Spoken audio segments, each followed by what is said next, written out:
Assalamualaikum warahmatullahi wabarakatuh. Alhamdulillahi rabbil alamin. Wassalatu wassalamu ala afdalil makhluqin, ashrafil mursalin, nabiyyina wa habibina Muhammadin sallallahu alaihi wasallam wa ala alihi wa sahbihi wa atba'ihi ajma'in. Rabbi shrah li sadri wa yassir li amri wahlul 'uqdatam min lisani yafqahu qawli wa ba'd. Bapak Ibu hadirin segenap jemaah salat zuhur yang diikuti dengan pengajian mingguan Senin kantor Indosat Medan rahimakumullah. A'udzu billahi minasyaitonir rajim. Inna a'tainakal kautsar fasalli li rabbika wanhar inna syani'aka huwal abtar. Sungguh kami telah berikan kepadamu ya Muhammad al-Kautsar. Menurut tafsir ulama, al-Kautsar itu biasanya diartikan dengan dua makna. Yang pertama, al-Kautsar berarti nikmat yang banyak.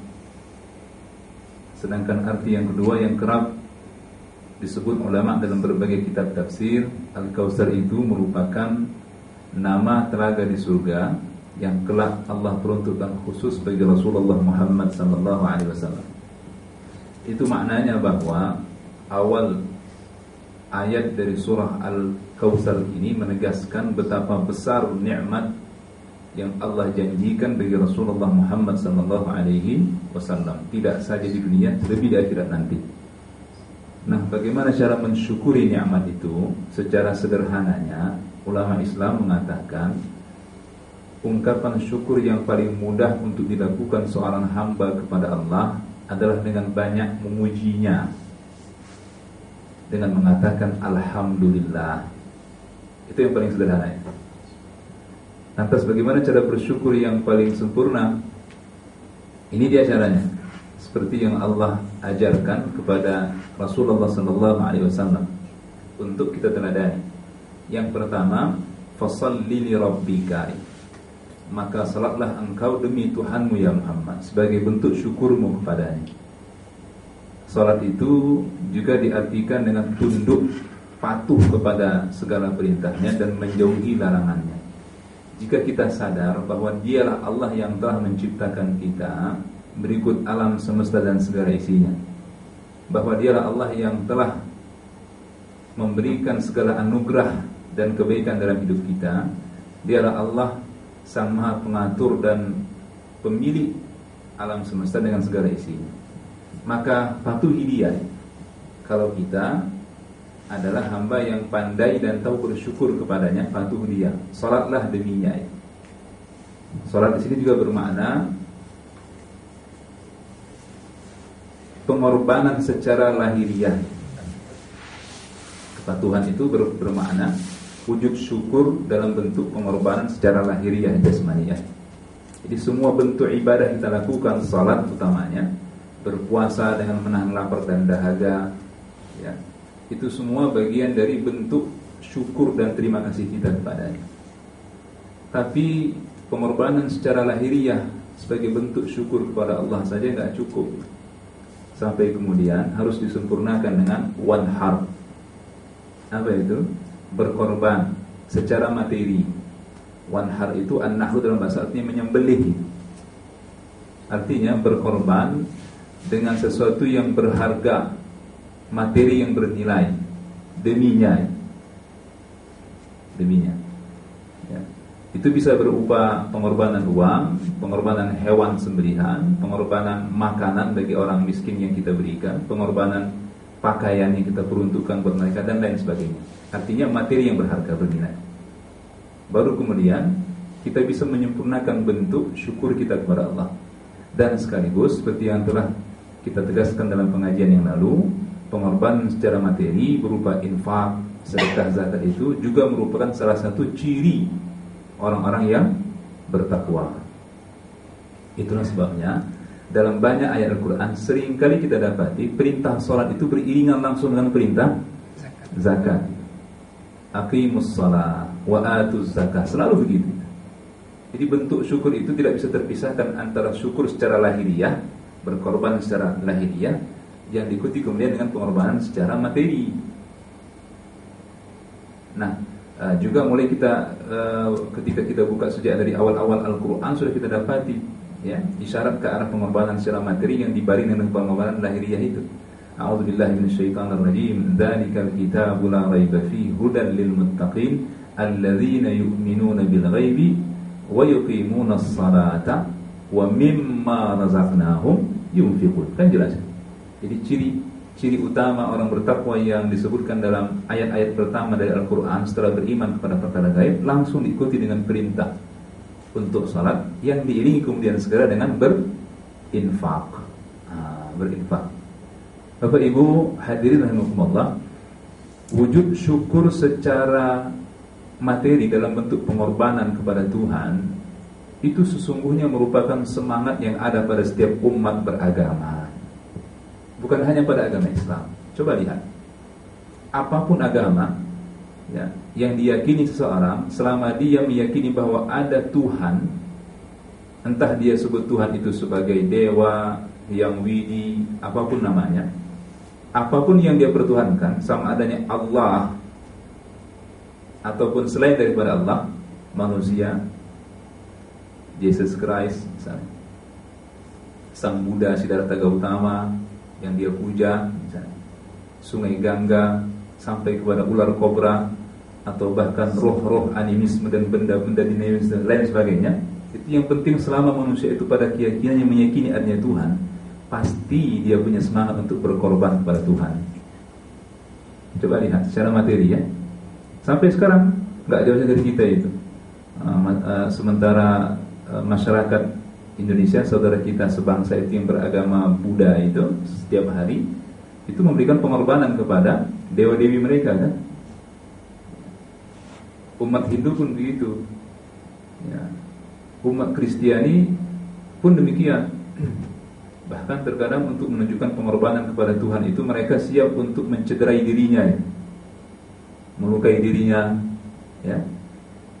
Layaknya misalnya kehidupan para pendeta-pendeta Hindu itu, mereka siap untuk berpuasa ya. Bukan sekedar layaknya berpuasa kita, tapi bahkan ditambah dengan apa itu, hidup sebagai petapa yang vegetarian, nggak makan daging-daging berdarah merah. Itu bentuk pengorbanan kepada Tuhan. Karena kenapa pengorbanan dilakukan? Ya, selain bentuk syukur ya, manakala manusia itu sadar bahwa ada Tuhan yang menciptakan diri dan alam semesta berikut segala isinya ini, maka manusia pasti akan sampai pada satu titik bahwa dia harus berterima kasih kepada Tuhan itu. Kan gitu. Sebab dia lihat tidak ada satupun makhluk yang tampak dalam kehidupan kita yang bisa menciptakan semua ini. Langit nan luas ya, bumi yang terhampar di hadapan kita, pegunungan, sungai-sungai, lautan, nggak ada manusia menciptakan itu semua yang memberikan kebaikan dalam kehidupan kita. Maka ketika dia meyakini ada Tuhan yang Maha Kuasa yang telah menciptakan itu semua, manusia pasti sampai pada titik bagaimana caraku kemudian bersyukur kepada Tuhan akan semua nikmat itu ya. Itu pertanyaan yang asasi pada diri setiap umat beragama. Makanya saya tegas mengatakan pengorbanan kepada Tuhan itu adalah salah satu ya, ibadah yang tertua dalam kehidupan umat manusia sepanjang penciptaan manusia sejak dari Adam.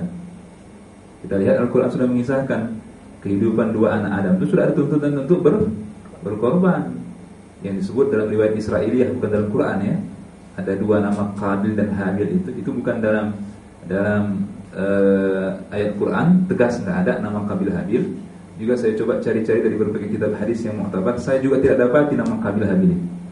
Jadi sampai saat ini saya berani menyimpulkan, bahwa nama Qabil dan Habil itu datang lebih bersumber dari kisah-kisah Israiliyah yang kita terima dari orang-orang ahli kitab ya sebelum datangnya Islam. Nah, itu menunjukkan bahwa begitu penting pengorbanan demi Allah, termasuk berinfak di jalan Allah, bersedekah di jalan Allah. Ya, kenapa? Manusia menyadari akan kelemahannya.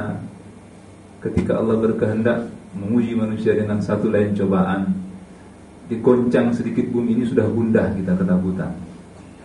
Hujan lebat sekian lama tak kunjung turun sudah resah kita. Ada wabah penyakit yang belum kunjung bisa disembuhkan misalnya yang menular, wow sudah ketakutan kita. Ya, gempa, air bah, longsor, itu semua ada dalam kehidupan manusia. Wabah penyakit, ya, kekeringan, hama, lain sebagainya. Itu membuat manusia kemudian berusaha untuk, ya, dalam tanda petik mengambil hati Tuhan yang dia yakini sebagai Maha Pencipta, Maha Kuasa, Maha Pengatur alam semesta ini dengan cara apa? Berkorban deminya. Ayo kita berkorban agar tercurah sayangnya kepada kita. Dia angkat dari kita hidup ini, dia jauhkan dari kita berbagai cobaan ini. Makanya itu ada pada setiap umat beragama. Sampai kita lihat dalam sejarahnya dulu, bahkan ada saatnya di mana manusia pun siap dikorbankan demi menggapai kasih Tuhan itu, ya, dan menjauhkan murkanya itu. Na'udzubillah, summa na'udzubillah. Nah, Bapak Ibu hadirin rahimakumullah, Ramadan adalah bulan berinfak. Ramadan adalah bulan bersedekah di jalan Allah. Kenapa? Ramadan adalah sebaik-baik masa. Itu menurut hadis muttafaqun alaih bersumber dari Ibnu Abbas yang dipahami oleh banyak ulama, ya, bahwa Ramadan ini adalah sebaik-baik waktu untuk bersedekah dan berinfak di jalan Allah.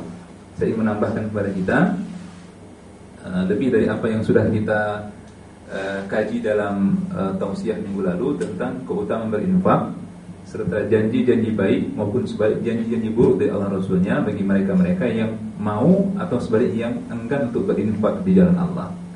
Ya, silahkan nanti sembari tadarusan Bapak Ibu baca di surah Al-Baqarah mulai dari ayat 261 sampai 271. Jadi kurang lebih ada 10 ayat.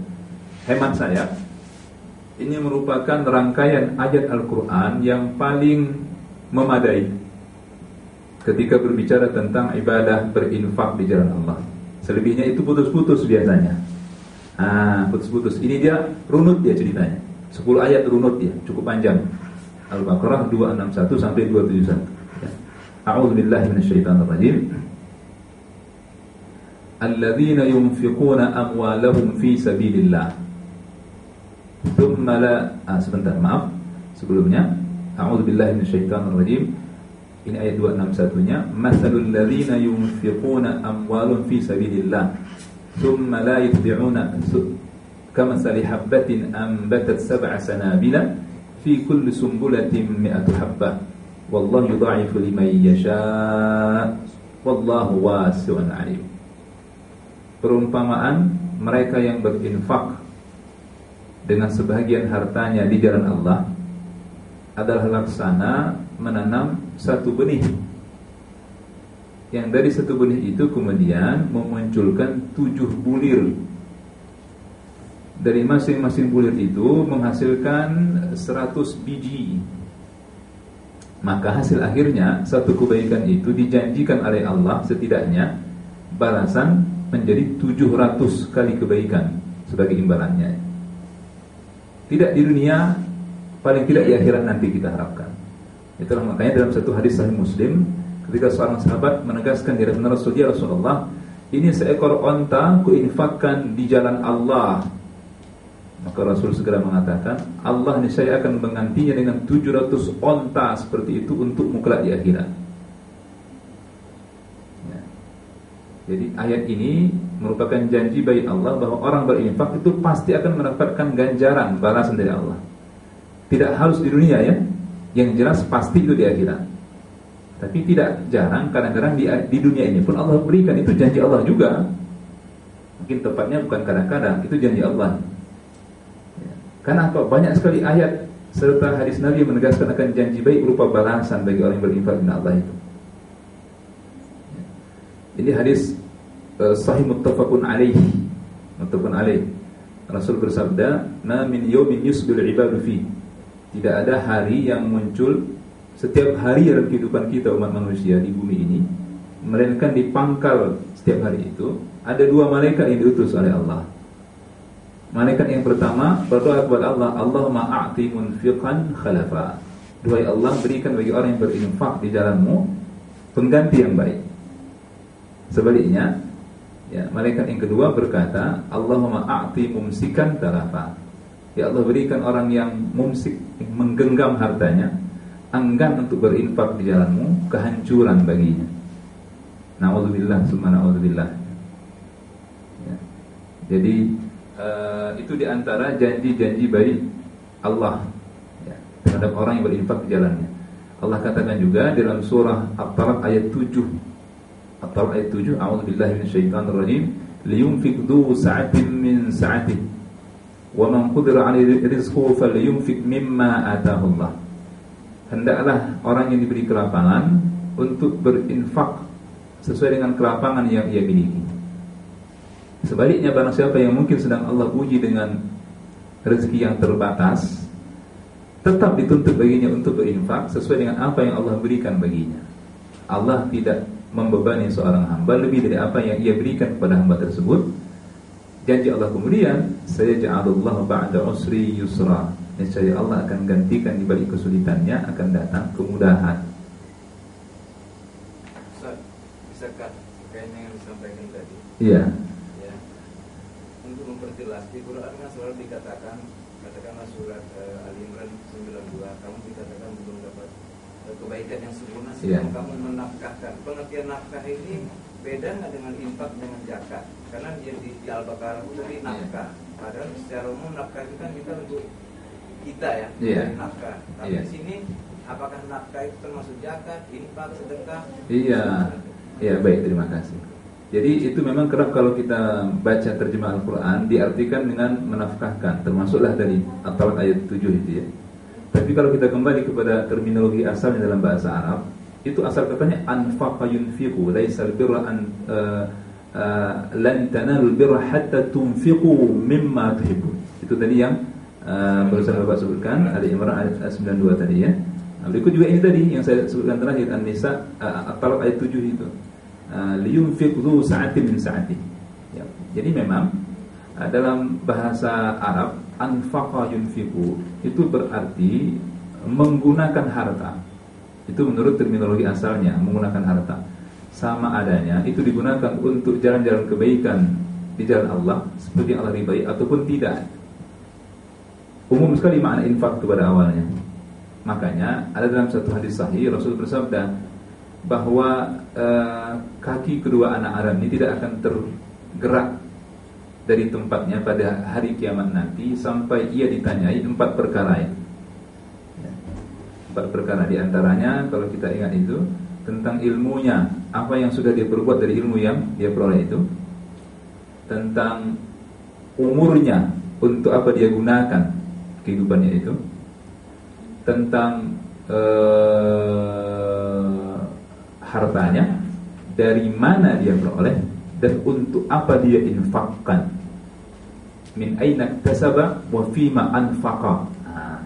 Dari mana dia peroleh harta itu dan padahal apa dia infakkan harta itu.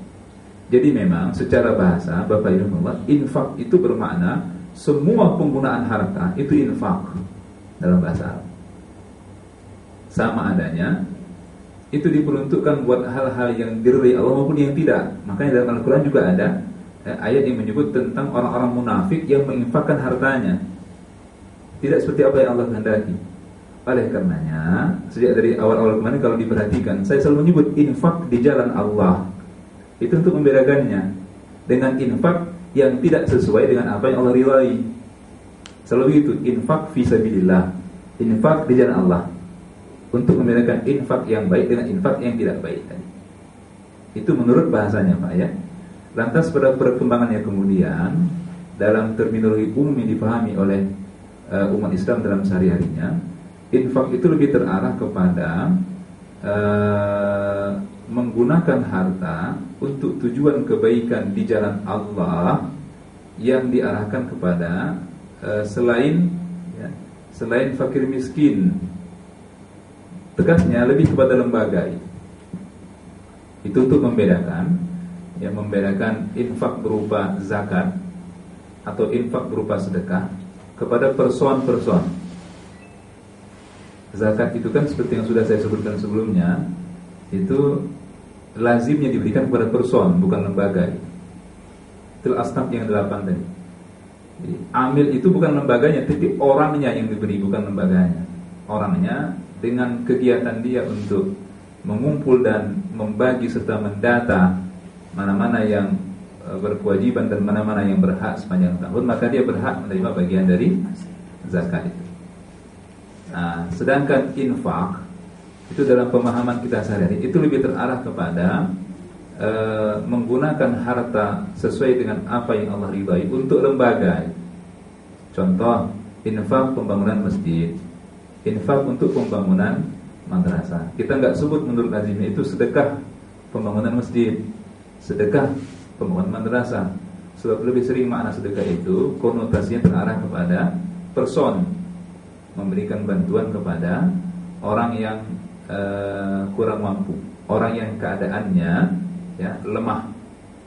Makanya sedekah itu konotasinya dari yang atas ke yang bawah, kaya ke miskin, yang mampu ke yang lemah. Itulah sebabnya Rasulullah mengharamkan untuk dirinya dan keturunannya untuk menerima sedekah, termasuklah zakat. Bedanya, zakat itu sedekah yang wajib, sudah ditentukan masanya, ditentukan pula nominal yang harus dikeluarkan. Sementara sedekah itu adalah yang tidak wajib, tidak ditentukan seberapa besar yang harus disedekahkan, tidak pula ada aturan nisabnya di sana, berikut pula aturan haulnya. Demikian Pak ya. Nah, jadi ya, infak dengan memberi nafkah yang halal kepada anak istri itu bagian dari infak dalam arti bahasa. Kita membeli pakaian dan kebutuhan sehari-hari itu pun bagian dari infak dalam pengertian bahasa. Pengertian bahasa. Tapi itu bukan termasuk infak yang dimaksud berkorban di jalan Allah. Demikian Pak ya.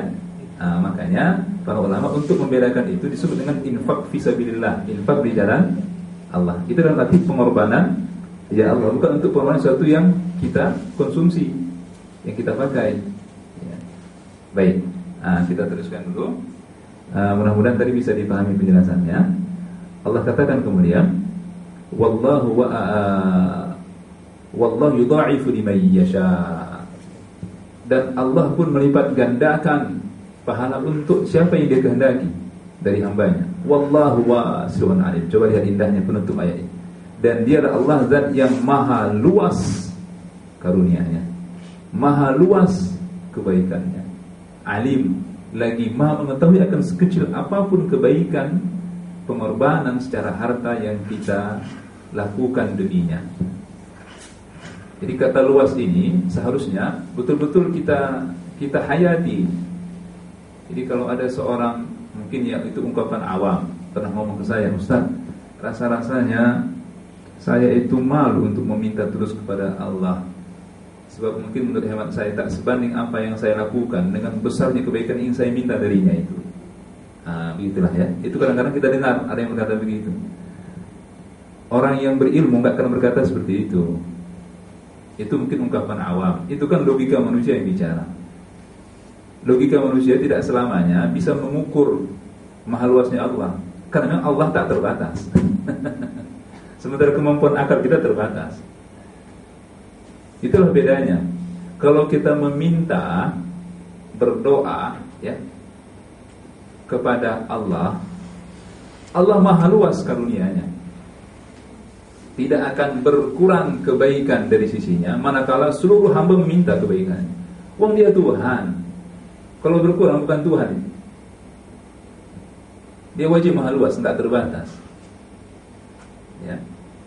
Yang kedua, semakin kita sering bermohon meminta kepada Allah, sama adanya kita merasa kita sudah betul-betul taat kepadanya atau masih kurang-kurang taat kita, semakin cinta dan sayang Allah kepada kita.